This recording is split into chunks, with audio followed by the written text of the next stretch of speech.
നമസ്കാരം, വെട്ട ന്യൂസ് ക്യാപ്സൂളിലേക്ക് സ്വാഗതം. മിത്ര ഡയമണ്ട്സ്, താഴെപ്പാലം, തിരൂർ. താനൂർ നഗരസഭാ പരിധിയിലെ മുക്കോല ആരോഗ്യ ഉപകേന്ദ്രം കായിക ന്യൂനപക്ഷ ക്ഷേമ വകുപ്പ് മന്ത്രി വി അബ്ദുറഹിമാൻ ഉദ്ഘാടനം ചെയ്തു.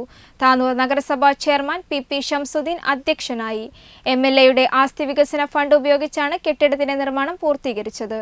താനൂർ നിയോജക മണ്ഡലത്തിൽ കെട്ടിട സൗകര്യങ്ങളില്ലാത്ത എല്ലാ ആരോഗ്യ ഉപകേന്ദ്രങ്ങൾക്കും കെട്ടിടം നിർമ്മിക്കുന്നതിനും ഭൗതിക സാഹചര്യം മെച്ചപ്പെടുത്തുന്നതിനുമായി MLAയുടെ ആസ്തി വികസന ഫണ്ടിൽ നിന്നും വിവിധ പഞ്ചായത്തുകളിലെ 9 കേന്ദ്രങ്ങൾക്കാണ് തുക അനുവദിച്ചിരുന്നത്. ഇതിൽ 8 എണ്ണമാണ് പണി പൂർത്തീകരിച്ചത്. താനൂർ നഗരസഭാ സ്ഥിരം സമിതി അധ്യക്ഷൻ അലി അക്ബർ, കൗൺസിലർമാരായ നൌഷാദ്, ഫാത്തിമ, പി ഷീന, കൃഷ്ണൻ, ജില്ലാ medical officer doctor R Renuka, medical officer Tanur doctor S Shamjida, NHM ജില്ലാ programme officer doctor TN Anoop, മറ്റ് രാഷ്ട്രീയ പാർട്ടി പ്രതിനിധികൾ എന്നിവർ പങ്കെടുത്തു. വെട്ടം ന്യൂസ്, താനൂർ.